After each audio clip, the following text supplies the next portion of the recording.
स्वर्ग वास्तविक है, लेकिन नर्क भी वास्तविक है।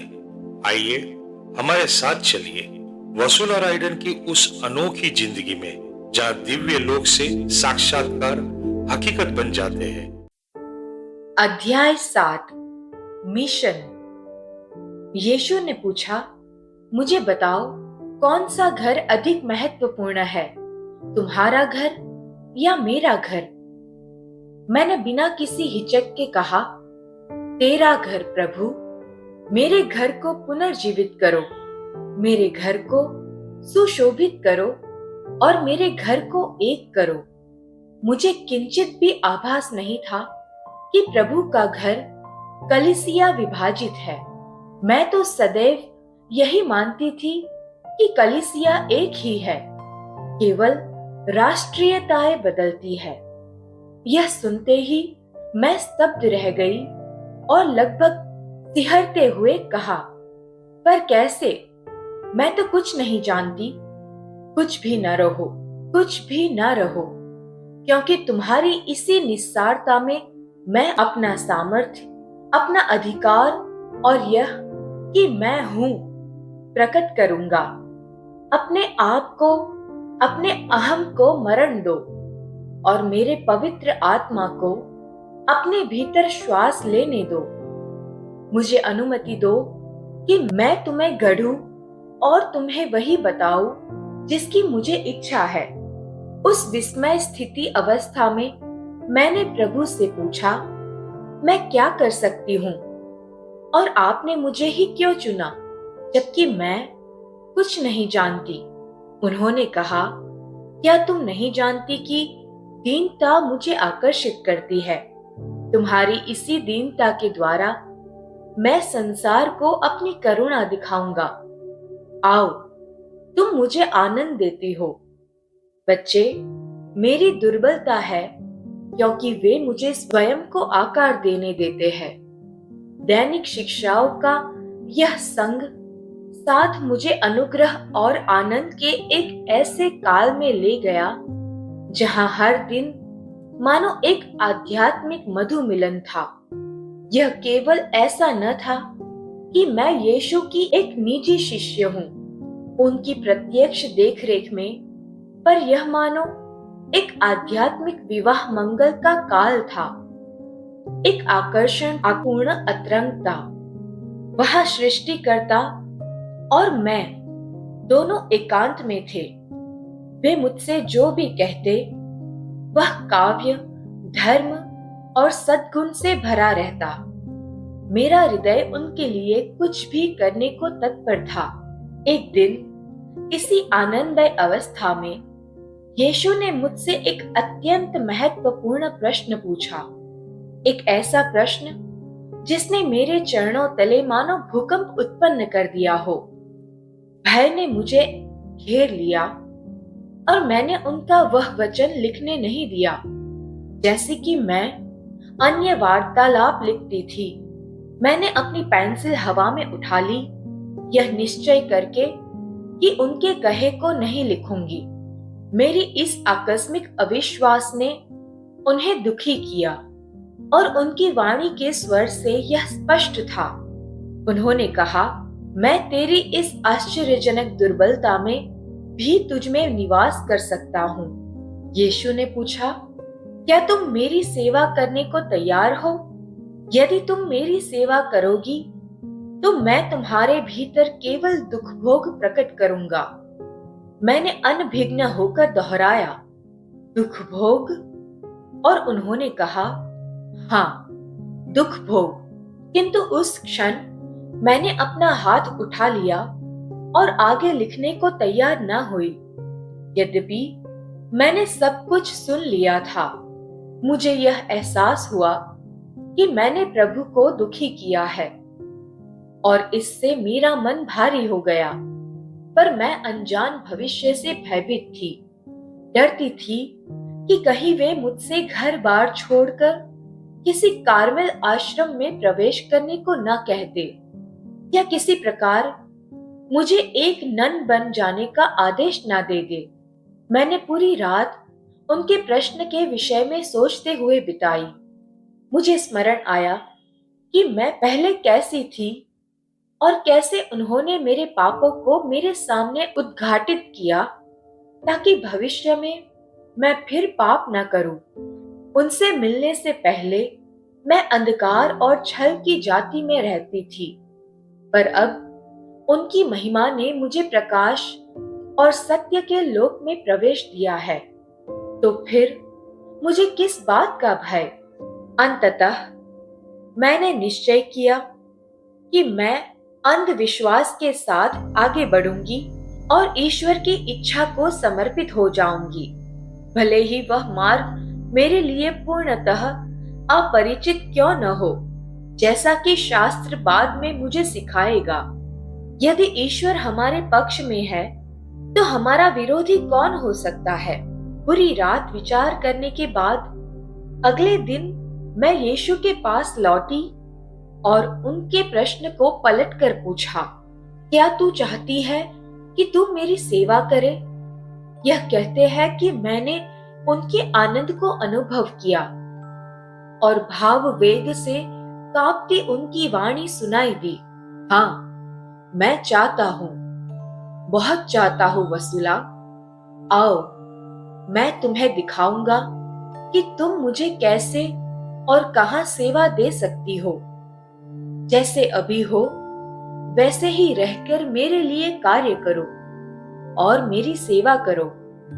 मुझे ऐसे सेवकों की आवश्यकता है जो वही मेरी सेवा कर सके जहां प्रेम की सर्वाधिक आवश्यकता है।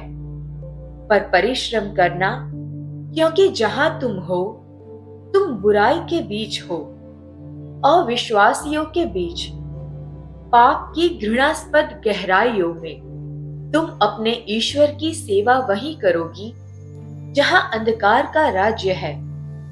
तुम्हें विश्राम न मिलेगा। तुम मेरी सेवा करोगी दीनता के बीच, दुष्टता और संसार की अधर्मताओं के बीच।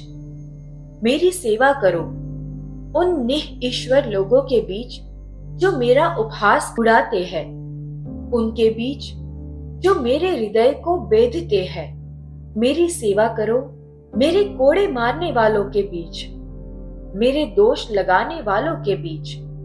मेरी सेवा करो उनके बीच जो मुझे फिर से क्रूस पर चढ़ाते हैं और मुझ पर थूकते हैं। हे वसूला, मैं कितना पीड़ित हूं।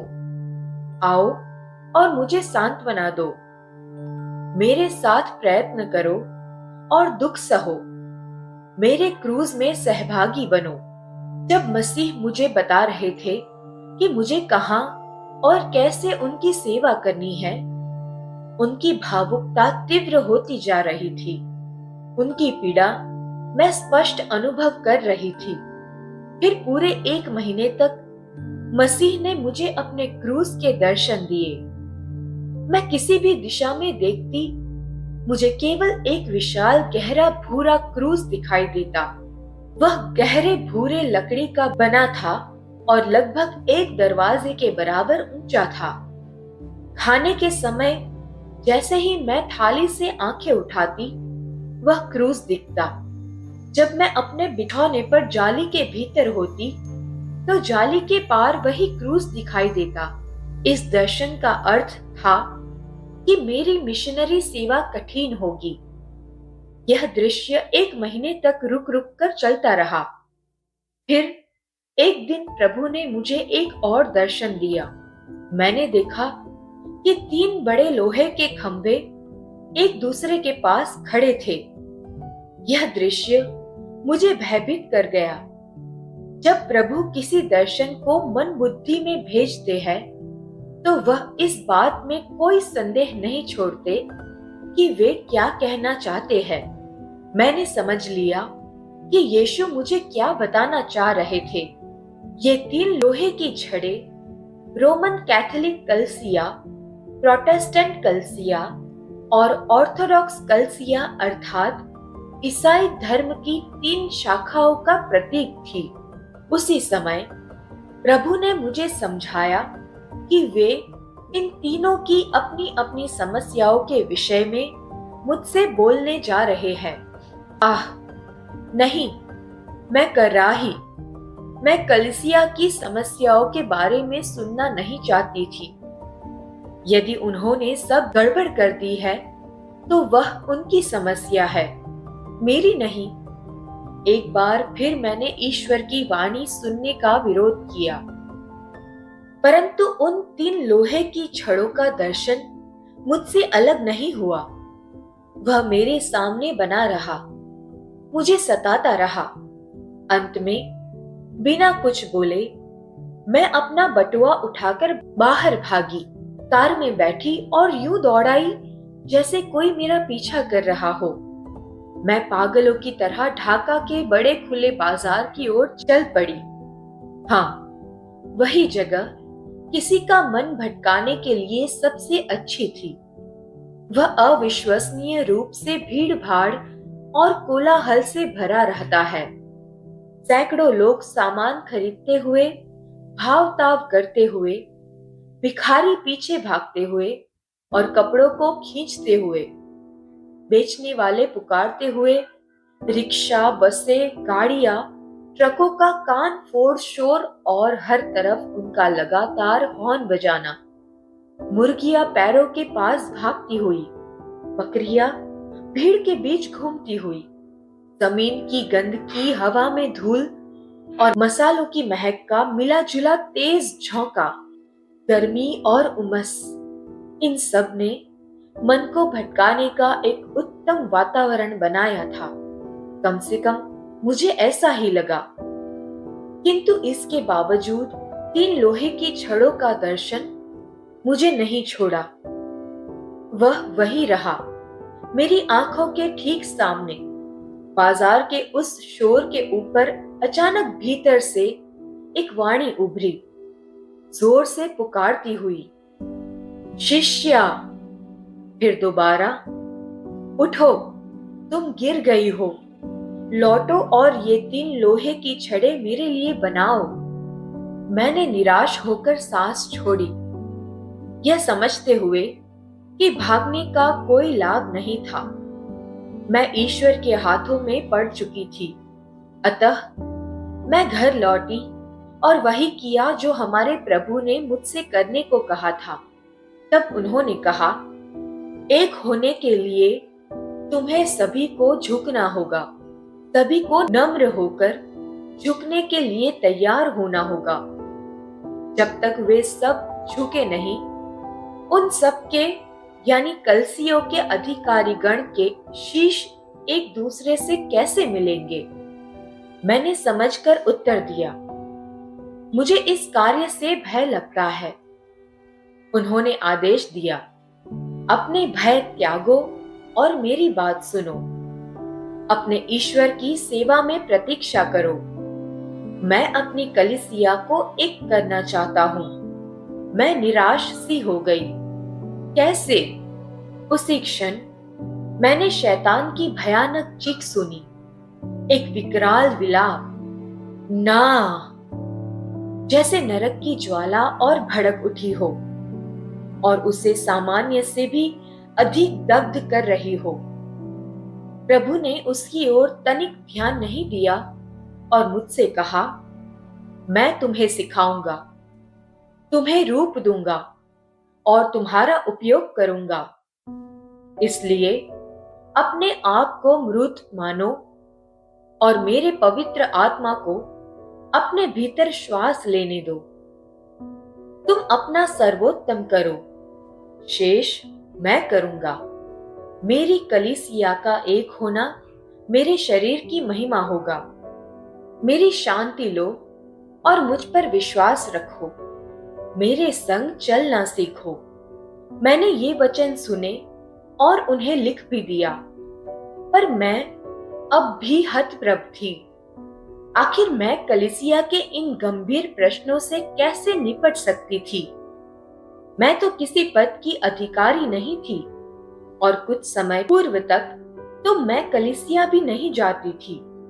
और अब मैं उन्हें बताने जा रही थी कि उनकी समस्याएं कैसे सुधरे। ईश्वर का विनोद बोध अद्भुत है, पर मैं हंस तो नहीं रही थी।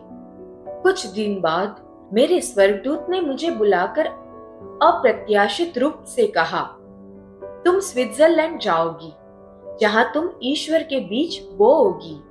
मैं इस वाक्य को बहुत बड़े अक्षरों में लिखने के लिए विवश हो गई, पर स्विट्जरलैंड तो वह देश था जहां मेरे पति को नौकरी मिलना असंभव ही लगता था।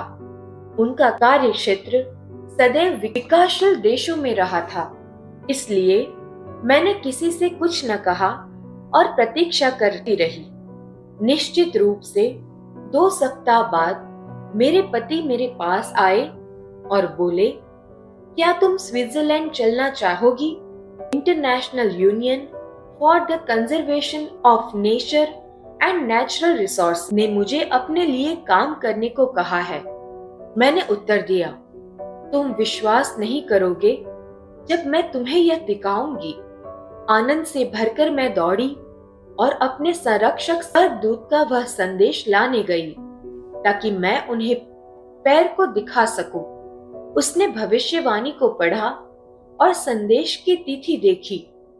वह स्तब्ध रह गया और मैं मन ही मन चुपचाप सोचने लगी, तो ईश्वर हमें यूरोप में मध्य में भेज रहे हैं, उसी कार्य को आरंभ करने के लिए जिसके लिए मुझे बुलाया गया था।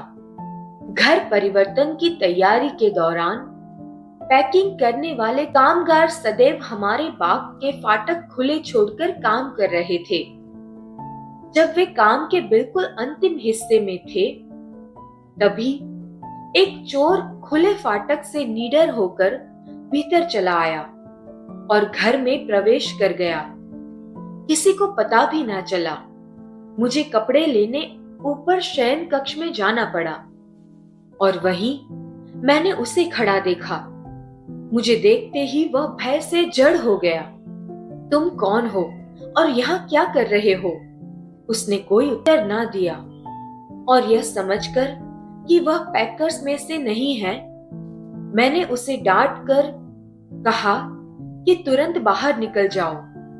इतने में वह सीढ़ियां उतरकर भागा और मैं चिल्लाई, चोर है, चोर आया है। मेरी पुकार सुनकर पैकर्स ने उसे पकड़ लिया और निर्ममता से पीटना शुरू कर दिया। उनमें से एक लोहे की छड़ से उसे बेरहमी से मार रहा था। एक क्षण को तो मुझे लगा कि वे उसे मार ही डालेंगे, इसलिए मैं चिल्लाई कि रुक जाओ और उसे छोड़ दो। उसी समय मैंने अपने समीप किसी उपस्थिति को महसूस किया। मैंने मुड़कर देखा, यीशु खड़े देख रहे थे।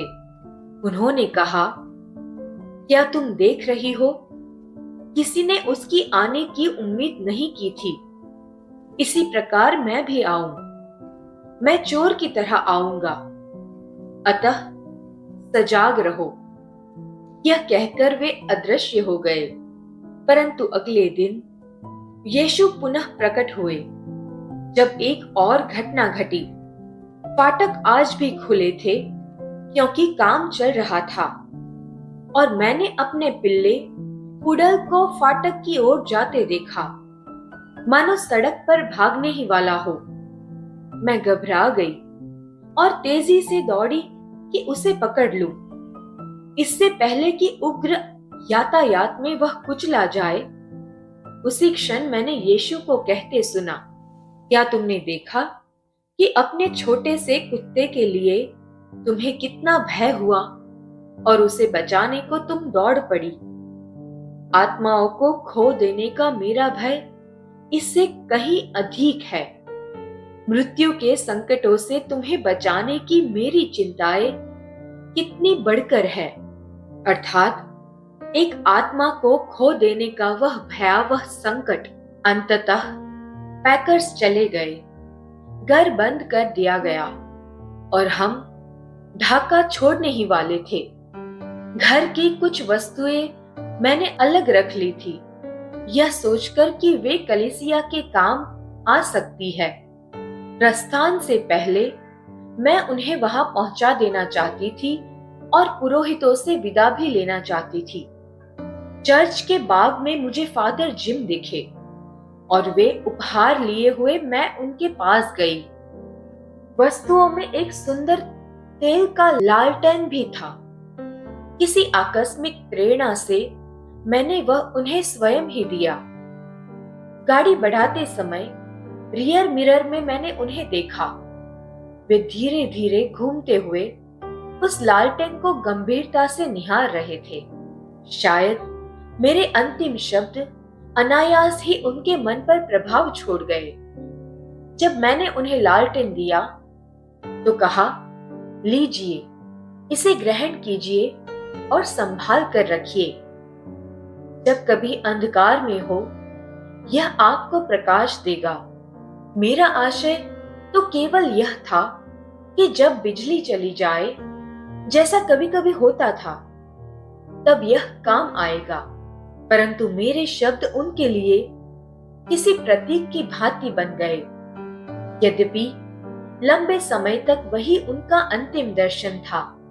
1 माह भी न बीता था कि हम घर खाली कर रहे थे और स्विट्जरलैंड के लिए निकल पड़े थे। बांग्लादेश से यूरोप लौटना एक बहुत बड़ा परिवर्तन था और स्विट्जरलैंड पहुंचना मानो एक वृत्त के पूर्ण होने जैसा था। घर लौटने का सहज भाव, यह अनुभूति और प्रबल तब हुई जब हमने उसी मार्ग में एक फ्लैट पाया जहां मैं अपने माता पिता के साथ लौजान पहुंचने पर कभी रही थी। यूरोप लौटकर मैं संदेशों को बांटने के लिए अधिक केंद्रित स्थान पर थी और समय बीतने के साथ साथ संदेश अधिकाधिक कलीसिया की एकता से संबंधित होने लगे। यीशु ने मुझे सब कुछ एक साथ प्रकट नहीं किया। मेरी आध्यात्मिक यात्रा चरणों में चली। प्रत्येक चरण पिछले से अधिक सूक्ष्म और अधिक कठिन। एक दिन यीशु पीड़ा भरी वाणी लिए मेरे पास आए और कहा कि उनके क्रूसारोहण के समय उनकी बगल में जो भाला भोंका गया, वह आज कलीसिया के विभाजन का प्रतीक है। उन्होंने कहा कि उनके वे प्रतिनिधि जो मेल मिलाप और एकता के लिए तैयार नहीं। उन्होंने मेरे हृदय में यह भावना रख दी कि कलीसिया को जो लोग विभाजित करते हैं और अपने अहंकार में मरने से इनकार करते हैं, वे ही उस भाले की धार हैं जिन्होंने उनके शरीर को घायल कर रखा है। वे उसी रहस्यमयी देह, कलीसिया में चुभे हुए कांटे हैं, ने उनके शरीर को अपंग कर दिया है। उन्होंने कहा कि भाले की धार अभी भी उनके अंदर गहरी पड़ी है। मेरा शरीर दर्द करता है। मेरे दिल के ठीक बीच भाले की धार है। 26 जुलाई 1988 को प्रभु ने कहा, मेरी कलीसिया को बुरी तरह चोट लगी है और थोड़े समय में कलीसिया की नींव हिल जाएगी। इसके बाद उन सभी लोगों का सफाया हो जाएगा जिन्होंने उसे चोट पहुंचाई और जो मेरे शरीर को नुकसान पहुंचाने के इरादे से उसमें जमा हुए थे। मुझे भाले के इस उदाहरण को समझने में काफी समय लगा।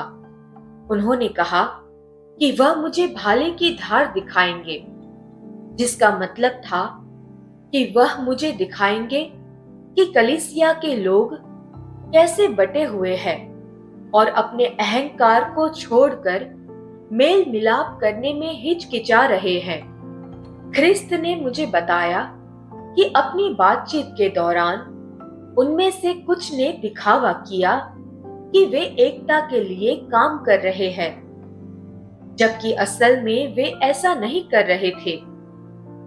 जो लोग ख्रिस्त की इच्छा का विरोध करते थे, वे भाले की धार थे जो यीशु के हृदय को घायल कर रहे थे। वे उनके रहस्यमयी शरीर जो कलीसिया है में कांटे थे। तभी से समय समय पर मसीह मुझसे कहते रहे कि मैं उन कांटों और भाले की धार को उनके शरीर से निकालने में उनकी सहायता करूं। और उनकी कलीसिया को एक करूं। मसीह ने मुझे यह भी समझाया कि अंततः कलीसिया की एकता पूरी होगी। पर प्रश्न यह है, क्या यह हमारी स्वेच्छा, विनम्रता और प्रेम से होगी या फिर दंड से? क्या तुम नम्रता और प्रेम से झुकने को तैयार हो? क्या तुम मेल मिलाप और एकता के लिए तैयार हो? क्या तुम शांति की शर्तों पर यह करोगी या फिर अग्नि से? मसीह हमसे कहते हैं कि हमारे भेदों के होते हुए भी हमें एक होना है। विविधता में एकता।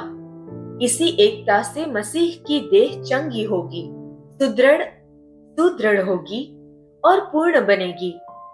और यीशु की वह प्रार्थना पूर्ण होगी जिसे उन्होंने पिता से कहा था, पिता, जैसे आप मुझ में हैं और मैं आप में हूं, वैसे ही वे सब भी हम में एक हो, ताकि जगत विश्वास करे कि आपने मुझे भेजा है।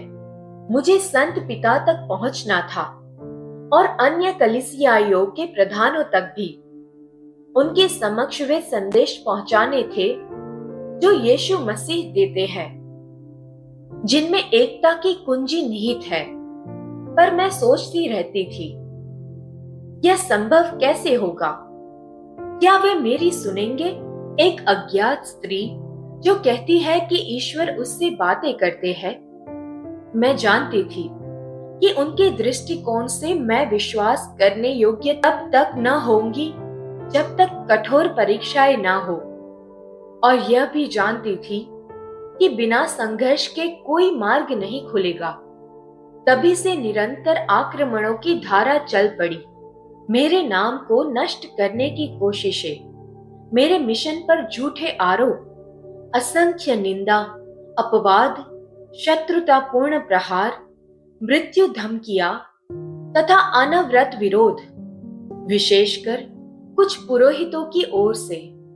कोई कहता था कि मैं किसी उड़न तस्करी से आई हूं, कोई कि मैं कोई एलियन हूं, कोई कहता था कि मैं करोड़ों कमाती हूं, कोई कि मैं ड्राइवर वाली कारों में घूमती हूं, और सबसे भयंकर कि मैं कोई पथ नेत्री हूं जो लोगों को ईश्वर से मिले संदेश पढ़ने के लिए मजबूर करती है।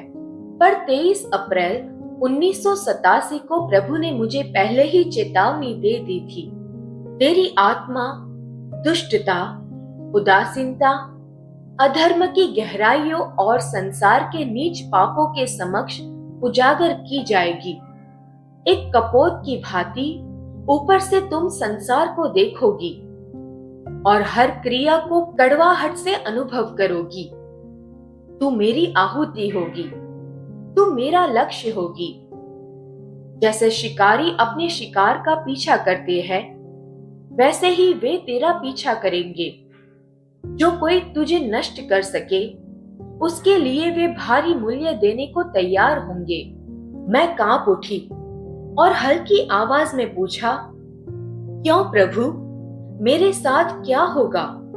महिमा से भरी वाणी में प्रभु ने उत्तर दिया, बेटी, मैं यह कहता हूं, सब व्यर्थ नहीं जाएगा। पृथ्वी की छायाएं मिट जाती है, लुप्त हो जाती है। मिट्टी की बनी वस्तुएं पहली वर्षा बूंदों से धुल जाती है, परंतु तेरी आत्मा कभी नष्ट नहीं होगी। अब सब आरंभ हुआ, एकता का कार्य आरंभ। मैंने मन ही मन सोचा, मैं उस प्रभु को सुनने के लिए तैयार थी जो कलीसिया के बीच हुए विवाद, विभाजनों और उन सब त्रुटियों को मुझ पर उंडेलने वाले थे, जिनके कारण अनेक ईसाई पतन में गिर गए।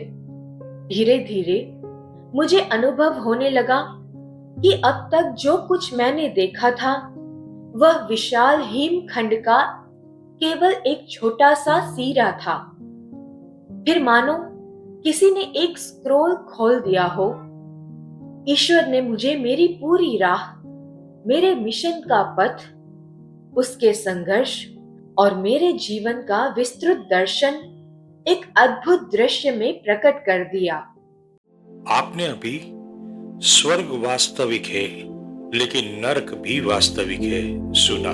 कल हमारे साथ जुड़िए एक नए एपिसोड के लिए।